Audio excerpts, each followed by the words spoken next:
Il existe une frontière invisible entre l'attraction ordinaire et le désir qui consume. Une ligne que nous, femmes, franchissons parfois malgré nous, basculant dans un état où notre corps devient notre pire ennemi, trahissant des sentiments si intenses que nous-mêmes en semblent terrifiés. Ce n'est plus de la simple attirance dont je vais vous parler aujourd'hui. C'est de ce désir brut, primitif, violent, qui transforme une femme sophistiquée en créature gouvernée par des forces qu'elle ne contrôle plus. 3 indices spécifiques révèlent quand nous avons franchi cette frontière. 3 signaux si puissants qu'ils percent à travers tous nos efforts de dissimulation. Et la tragédie, c'est que la plupart des hommes les ignorent complètement, les confondant avec des comportements anodins. J'ai mis des années à comprendre ces signaux en moi-même, à reconnaître ces moments où mon corps hurlait ce que ma bouche n'oserait jamais dire. Des moments où j'étais assise en face d'un homme, en maintenant une conversation apparemment normale, alors qu'à l'intérieur, une tempête faisait rage, un désir si intense qu'il en devenait physiquement douloureux. Et j'ai vu ce même combat chez tant d'autres femmes, cette lutte désespérée entre ce que nous voulons projeter et ce que notre corps ne peut plus cacher. Ces 3 indices ne sont pas de gentils petits signaux d'intérêt, ce sont des cris d'alarme d'un système nerveux en surchauffe, d'un corps qui supplie pour une résolution à une tension devenue insoutenable. Quand ces 3 signaux apparaissent ensemble, c'est que nous avons dépassé le point de non-retour, que nous sommes dans un état de désir si intense qu'il altère notre perception même de la réalité. Le premier indice, celui qui me trahit systématiquement quand je suis consumée par le désir, c'est la transformation radicale et incontrôlable de ma voix. Ce n'est pas simplement parler plus doucement ou plus sensuellement, c'est une métamorphose vocale complète que je ne peux pas maîtriser, même quand j'en suis douloureusement consciente. Ma voix normale, celle que j'utilise depuis 40 ans, disparaît complètement en présence d'un homme qui éveille en moi ce désir violent. Cette transformation commence dans ma gorge. Je sens physiquement mes cordes vocales se modifier, se tendre différemment. Ma respiration change, devient plus profonde, plus abdominale. L'air passe différemment dans ma gorge, créant des résonances que je ne reconnais pas comme miennes. Parfois, ma voix descend d'une octave complète, devenant grave, presque rauque, comme s'il venait d'un endroit plus profond que ma gorge, directement de mon ventre, de mon désir lui-même. D'autres moments, particulièrement quand il me regarde directement, ma voix monte dans les aigus de manière embarrassante, comme une adolescente nerveuse. Je l'entends sortir de ma bouche, cette voix étrangère, et je suis mortifiée, mais je ne peux pas la contrôler. C'est comme si quelqu'un d'autre parlait à travers moi, quelqu'un de plus jeune, de plus vulnérable, de désespérément attiré. Le rythme de ma parole se désintègre complètement. Normalement, je suis articulée, j'ai un débit régulier, je maîtrise parfaitement mon élocution. Mais face à un homme qui déclenche ce désir intense, je deviens verbalement chaotique. Je parle trop vite, avalant mes mots, puis soudainement trop lentement, créant des pauses étranges, chargées d'électricité. Ces pauses ne sont pas calculées, elles arrivent quand mon cerveau est submergé par une vague de désir si intense que je perds littéralement le fil de ma pensée. Les mots eux-mêmes deviennent problématiques. Je bégaye sur des mots simples que j'utilise tous les jours. Je perds des mots basiques, cherchant désespérément comment on dit table ou fenêtre. Mon cerveau court-circuité par la proximité de cet homme. Et quand je retrouve les mots, ils sortent étrangement, avec des intonations inappropriées, des emphases mal placées, comme si ma bouche avait oublié comment former les sons correctement. Le pire, c'est la conscience aiguë de cette transformation. J'entends ma voix bizarre sortir de ma bouche et je pense « Mon Dieu, je dois penser que je suis folle, pourquoi je parle comme ça ?» Mais je ne peux pas m'arrêter. J'essaye de me reprendre, de retrouver ma voix normale, mais l'effort même de contrôle la rend encore plus étrange. C'est un cercle vicieux où la conscience du problème l'amplifie. Cette transformation vocale s'accompagne de manifestations physiques dans ma gorge. Je sens une constriction, comme si quelque chose pressait sur ma trachée. J'ai constamment besoin de déglutir, mais discrètement, pour ne pas paraître nerveuse. Ma bouche devient sèche, ma langue pâteuse. Je bois de l'eau constamment, mais ça n'aide pas parce que la sécheresse vient de l'intérieur, du feu qui me consume. J'ai observé ce phénomène chez une amie proche lors d'une soirée. Elle discutait avec un collègue, maintenant une conversation professionnelle parfaitement normale. Puis il s'est approché d'elle pour regarder quelque chose sur son téléphone. Et j'ai entendu sa voix se transformer instantanément. Elle est passée d'un ton professionnel assuré à quelque chose de complètement différent. Une voix que je ne lui avais jamais entendue en 15 ans d'amitié. Plus tard, elle m'a confié qu'elle avait ressenti une attraction si violente à ce moment-là qu'elle a cru qu'elle allait s'évanouir. Cette transformation vocale révèle aussi le type de désir ressenti. Une voix qui devient constamment plus grave révèle un désir sexuel brut, primitif. Une voix qui oscille entre grave et aigu révèle un désir émotionnel mélangé au physique. Une voix qui devient breezy, aérienne, révèle un désir romantique intense. Mais quand les 3 types de transformations alternent dans la même conversation, c'est que le désir a atteint un niveau critique. La respiration associée à cette voix transformée est elle-même révélatrice. Je ne respire plus normalement. J'oublie de respirer pendant qu'il parle, puis je prends des inspirations soudaines, profondes, audibles. Ou je respire trop superficiellement, créant un essoufflement qui rend ma voix encore plus étrange. Cette respiration désynchronisée est tellement évidente que parfois il demande si je vais bien. Et je dois mentir, dire que j'ai peut-être un début d'allergie ou que j'ai monté les escaliers trop vite. Les rires deviennent particulièrement problématiques. Mon rire normal disparaît complètement. À la place, j'émets des sons que je ne reconnais pas, des gloussements aigus embarrassants ou des rires graves, gutturaux, trop sensuels pour le contexte. Je ris trop fort, trop longtemps, ou pas du tout quand je devrais. C'est comme si mon système de réponse émotionnelle était complètement déréglé. Vous commencez à comprendre l'intensité de ce dont je parle ? Commentez avec le mot « feu » et abonnez-vous pour découvrir les vérités les plus crues du désir féminin que nous cachons habituellement.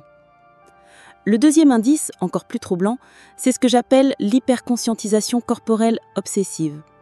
Quand le désir atteint ce niveau critique, je deviens douloureusement consciente de chaque centimètre carré de mon corps, de sa position dans l'espace par rapport à lui, de chaque mouvement, chaque respiration, chaque battement de cœur. C'est une conscience si aiguë qu'elle en devient une forme de torture. Cette hyperconscience commence par la peau. Ma peau entière devient hypersensible, comme si chaque pore était un capteur dirigé vers lui. Je sens l'air entre nous comme une substance palpable. Quand il bouge, même légèrement, je sens le déplacement d'air sur ma peau, et c'est comme une caresse. Le moindre frôlement accidentel envoie des ondes de choc à travers tout mon corps. Une simple poignée de main peut me laisser tremblant pendant des heures. Je deviens obsédée par l'ajustement de mes vêtements.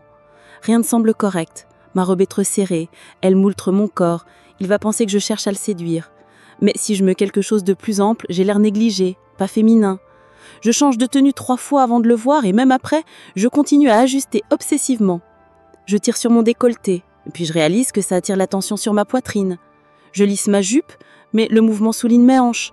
Chaque ajustement est un échec qui révèle ce que j'essaye de cacher. Mes cheveux deviennent une obsession particulière.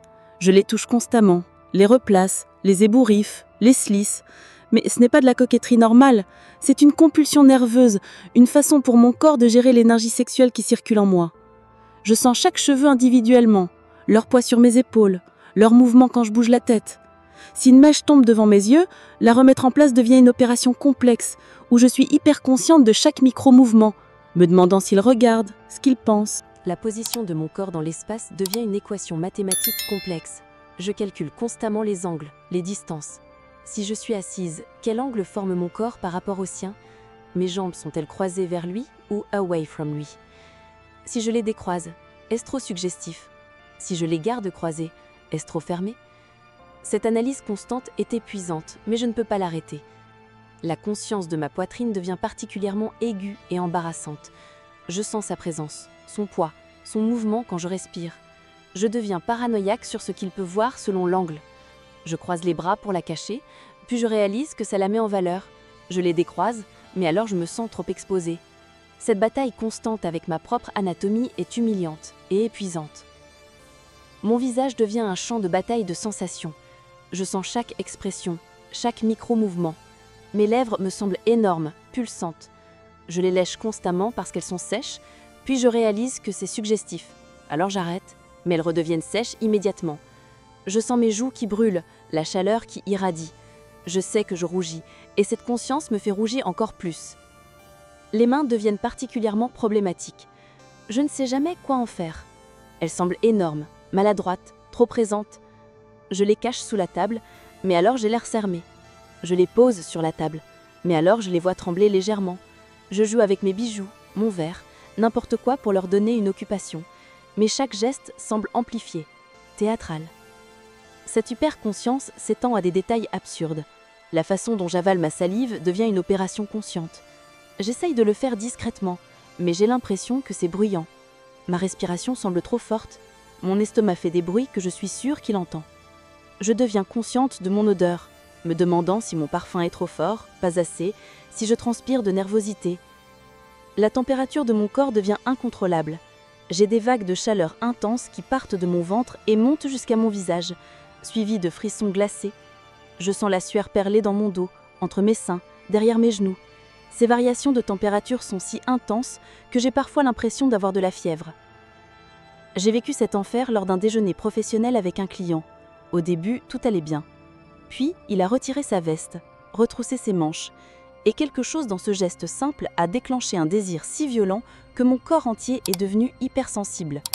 J'ai passé le reste du déjeuner dans un état de conscience corporelle si aigu que c'en était douloureux. Chaque mouvement pour couper ma viande semblait exagéré. Chaque bouchée était une performance.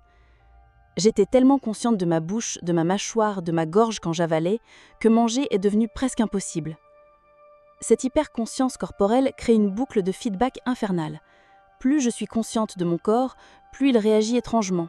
Plus il réagit étrangement, plus je deviens consciente. C'est un cercle vicieux qui s'intensifie jusqu'à devenir presque insupportable. Le toucher de mes propres mains sur mon corps devient chargé d'érotisation. Quand je replace une mèche de cheveux sur ma tempe, je sens mes doigts sur ma tempe et c'est comme si c'était les siens. Quand j'ajuste mon collier, le contact sur ma nuque envoie des frissons dans tout mon corps. Mon propre toucher devient un rappel constant de ce que je voudrais qu'il me fasse. Cette hyperconscience révèle l'intensité du désir de manière indiscutable.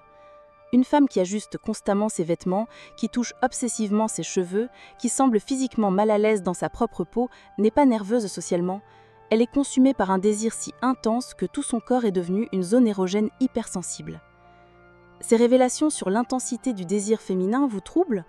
Le dernier indice est encore plus révélateur. Abonnez-vous maintenant pour comprendre complètement ces signaux puissants que nous ne pouvons pas contrôler. Le troisième indice, le plus révélateur et le plus dangereux, c'est la création compulsive et involontaire de situations d'isolement avec l'objet de notre désir. Ce n'est pas planifié consciemment, c'est notre cerveau primitif qui prend le contrôle, orchestrant des scénarios pour nous retrouver seuls avec lui, créant des opportunités d'intimité que notre esprit conscient nie vouloir, mais que notre corps réclame désespérément. Cette compulsion commence subtilement. Je me retrouve à rester plus tard au bureau les soirs où je sais qu'il travaille tard. Je ne me dis pas consciemment « je vais rester pour être seule avec lui ». Mon cerveau rationalise « j'ai du travail à finir, c'est plus calme le soir, je suis plus productive ». Mais la vérité, c'est que mon corps orchestre ces coïncidences, créant des opportunités pour que nous nous retrouvions seuls dans l'ascenseur, dans le parking désert, dans la cuisine de l'entreprise à une heure où personne d'autre n'est là. Ces moments d'isolement créés deviennent des fantasmes réalisés à moitié.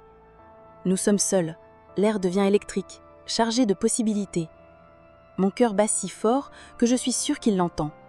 Chaque seconde seule avec lui est à la fois une torture et une extase. La tension sexuelle devient si palpable que l'air semble vibrer. Et pourtant, rien ne se passe, parce que consciemment, je maintiens la façade professionnelle, amicale, appropriée. Cette création d'isolement devient plus audacieuse avec l'intensification du désir. Je commence à inventer des besoins d'aide spécifiques qui nécessitent sa présence. J'ai un problème avec mon ordinateur que lui seul peut résoudre. J'ai besoin d'aide pour porter quelque chose de lourd jusqu'à ma carriole. J'ai une question sur un projet qui nécessite absolument une discussion en personne, en privé. Mon cerveau devient créatif, inventif, trouvant des excuses de plus en plus élaborées. Le plus troublant, c'est que je me mens à moi-même, sur mes motivations. Je me convainc vraiment que j'ai besoin de cette aide, que c'est une coïncidence si nous sommes seuls, que je ne cherche rien. Mais mon corps le sait. Il se prépare pour ces moments d'isolement. Je mets du parfum supplémentaire ces jours-là.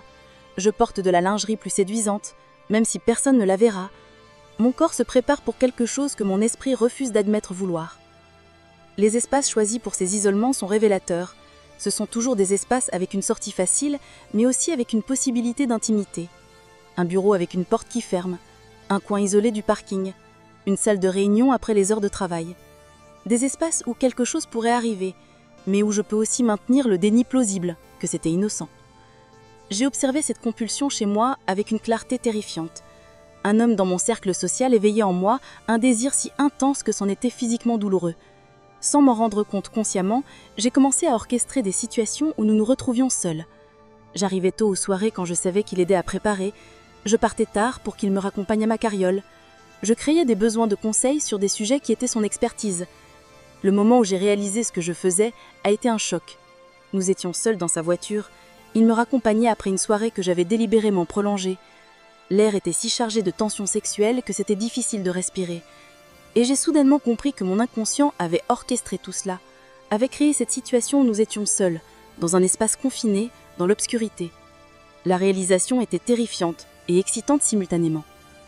Cette création d'isolement s'accompagne d'une préparation physique inconsciente. Avant ces moments orchestrés, mon corps se prépare comme pour un rendez-vous amoureux. Mon rythme cardiaque s'accélère des heures avant, ma peau devient hypersensible. Je deviens agitée, incapable de me concentrer sur autre chose. C'est comme si chaque cellule de mon corps anticipait ce moment d'isolement. Les excuses deviennent de plus en plus transparentes avec le temps. Au début, elles sont plausibles. Mais à mesure que le désir s'intensifie, elles deviennent presque absurdes. J'ai besoin de son opinion sur quelque chose d'urgent à vendredi soir. Je me retrouve par hasard dans son quartier et je suggère un café. Je propose de partager un taxi alors que nous allons dans des directions opposées. La partie rationnelle de mon cerveau sait que c'est évident, mais je ne peux pas m'arrêter. La technologie devient un outil pour cette création d'isolement. J'envoie des messages par le soir, créant une intimité virtuelle. Je réponds instantanément à ces messages, peu importe l'heure, créant une bulle de communication privée. Je like ses posts sur les réseaux sociaux à des heures où je sais qu'il est seul et verra la notification immédiatement. Les événements de groupe deviennent des opportunités de micro-isolement. Je me positionne stratégiquement pour être à côté de lui. Je crée des apartés, des conversations privées au milieu de la foule. Je suggère d'aller chercher des boissons ensemble, de sortir prendre l'air, n'importe quelle excuse pour créer un moment où nous sommes isolés du groupe, même brièvement. Cette compulsion devient parfois si forte qu'elle override complètement la logique. J'ai vu des femmes, moins incluses, prendre des décisions complètement irrationnelles pour créer ces moments d'isolement. Conduire 1 heure pour une interaction de 5 minutes. Changer leur plan entier pour une possibilité de moment seul avec lui. Mentir à leurs proches sur où elles vont et pourquoi. Le plus troublant, c'est la déception écrasante quand ces moments d'isolement créés ne mènent à rien. Nous sommes seuls, la tension est palpable, mais il ne se passe rien. Le retour à la maison après ces moments est dévastateur. Le désir non résolu devient physiquement douloureux, une tension dans tout le corps qui ne se relâche pas. Cette création compulsive d'isolement révèle un niveau de désir qui va au-delà de la simple attirance. C'est le signe d'une obsession physique et émotionnelle qui a dépassé tous les mécanismes de contrôle conscient. Le corps a pris le commandement, orchestrant des scénarios pour obtenir ce que l'esprit refuse d'admettre vouloir désespérément. La progression de ces 3 indices ensemble est fascinante et terrifiante. D'abord, la voix commence à changer subtilement, puis la conscience corporelle s'intensifie, finalement la création d'isolement commence. Quand les 3 opèrent simultanément, c'est que le désir a atteint un niveau critique. La femme est dans un état de wanting si intense qu'elle ne peut plus fonctionner normalement. J'ai vécu cette progression complète avec un homme il y a quelques années. Au début, j'ai remarqué que ma voix devenait étrange quand je lui parlais. Puis j'ai commencé à devenir hyper consciente de mon corps en sa présence. Finalement, je me suis retrouvée à créer constamment des situations où nous étions seuls.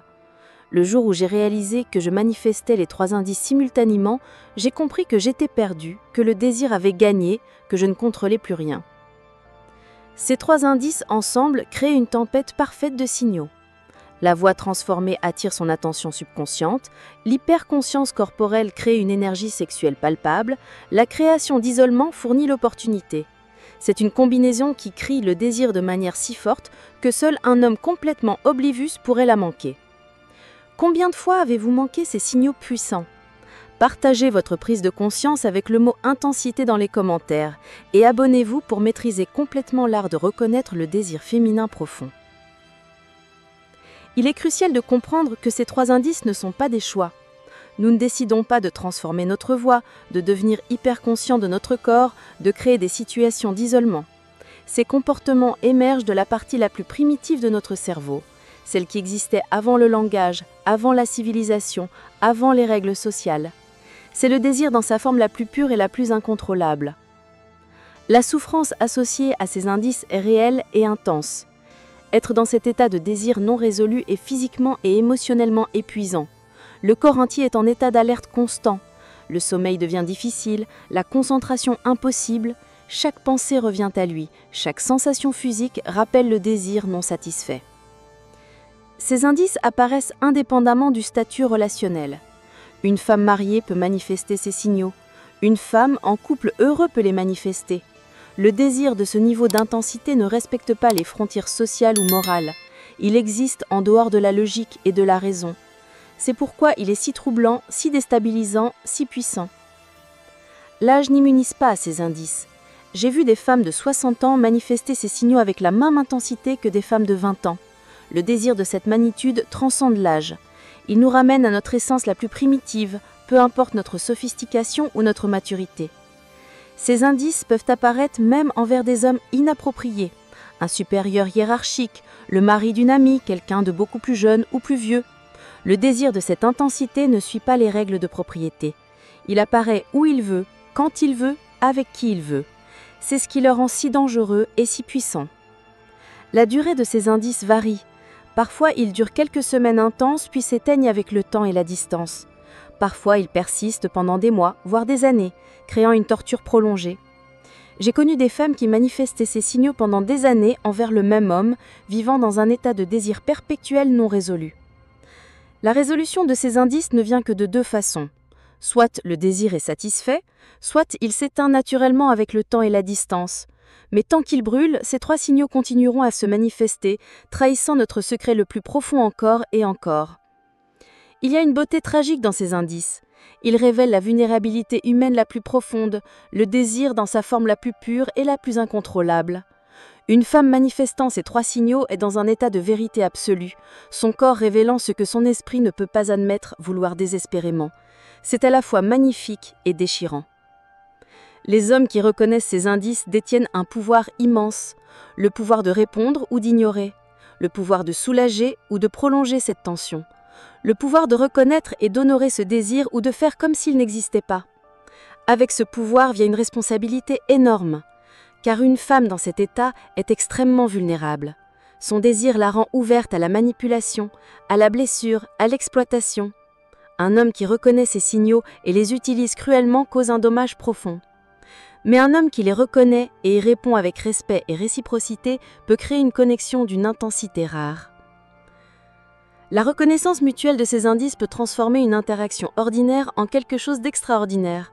Quand un homme comprend ce que ces signaux signifient et y répond appropriément, la tension peut soit se résoudre dans une explosion de passion, soit se transformer dans une connexion profonde et durable. Il est important de noter que ces indices ne garantissent pas l'action. Une femme peut manifester ces trois signaux intensément sans jamais agir sur son désir. Les barrières morales, sociales, pratiques peuvent empêcher toute action. Mais le désir reste brûlant sous la surface, se manifestant à travers ces trois signaux qu'elle ne peut pas contrôler. La conscience de ces indices peut être libératrice ou terrifiante pour une femme. Réaliser qu'on manifeste ces signaux peut forcer une confrontation avec des désirs qu'on préférerait nier. Cela peut mener à des décisions difficiles, des conversations inconfortables, des changements de vie majeurs. Pour les hommes, reconnaître ces indices change complètement la dynamique. Soudain, les interactions prennent une nouvelle dimension. Ce qui semblait être nervosité sociale est révélé comme désir intense. Ce qui semblait être maladresse est compris comme attraction overwhelming. Cette compréhension peut transformer la façon dont vous voyez les femmes autour de vous. Ces trois indices sont particulièrement évidents dans certains contextes. Les environnements professionnels, où le désir doit être supprimé, les rendent paradoxalement plus intenses. Les situations sociales où l'interaction est forcée mais doit rester appropriée les amplifient. Les moments de vulnérabilité émotionnelle les exacerbent. La combinaison de ces trois indices crée une signature unique de désir intense. Chaque femme les manifeste légèrement différemment, mais le pattern fondamental reste constant. Une fois que vous savez les reconnaître, vous ne pouvez plus les ignorer. Ils deviennent évidents, criants, impossibles à manquer. Permettez-moi de conclure avec cette vérité crue. Quand une femme manifeste ces trois indices simultanément, elle vit un enfer personnel de désirs non résolus. Son corps entier est devenu un instrument de wanting. Chaque interaction avec l'objet de son désir est à la fois une torture et une addiction. Elle ne peut pas s'empêcher de créer ces moments d'isolement, même en sachant qu'ils ne mèneront probablement à rien. Elle ne peut pas contrôler sa voix qui la trahit à chaque mot. Elle ne peut pas échapper à l'hyperconscience de son corps qui crie ce qu'elle ne peut pas dire. Ces trois indices ne sont pas des signaux subtils d'intérêt, ce sont des sirènes d'alarme d'un désir qui a dépassé toute capacité de contrôle. Ils révèlent un niveau d'attraction qui altère la chimie même du cerveau, qui transforme une femme rationnelle en créature de pur wanting. Si vous observez ces 3 indices chez une femme de votre entourage, comprenez ce qu'ils signifient vraiment. Ce n'est pas un petit béguin, ce n'est pas une attirance passagère, c'est un désir d'une intensité qui consume, qui obsède, qui transforme. C'est le type de désir qui peut détruire des vies ou créer des connexions transcendantes. La question n'est pas de savoir si ces indices existent. Ils existent, je les ai vécus, je les ai observés, je les ai documentés pendant des années. La question est, maintenant que vous savez les reconnaître, qu'allez-vous faire de cette connaissance ? Allez-vous continuer à ignorer ces signaux puissants ? Ou allez-vous développer la sensibilité pour les percevoir et le courage d'y répondre appropriément ? Car ignorer ces indices, quand ils sont présents, c'est ignorer un des cris les plus puissants du cœur et du corps humain. C'est passer à côté de moments de connexion potentielle d'une intensité rare. C'est laisser une femme dans un état de désir si intense qu'il en devient souffrance. Ces 3 indices sont la carte routière du désir féminin à son paroxysme. Ils révèlent quand nous avons dépassé le point de non-retour, quand le wanting est devenu plus fort que toute logique ou contrôle. Ils sont la preuve que, malgré toute notre sophistication, nous restons des créatures gouvernées par des forces primitives puissantes. Maintenant, vous savez. Vous savez reconnaître quand une femme est consumée par un désir qu'elle ne peut plus cacher. Vous savez lire les signaux qu'elle-même ne comprend pas toujours. Vous détenez une connaissance que peu d'hommes possèdent consciemment. Utilisez-la avec sagesse, avec respect, avec la compréhension que ces indices révèlent une vulnérabilité profonde qui mérite d'être honorée, pas exploitée.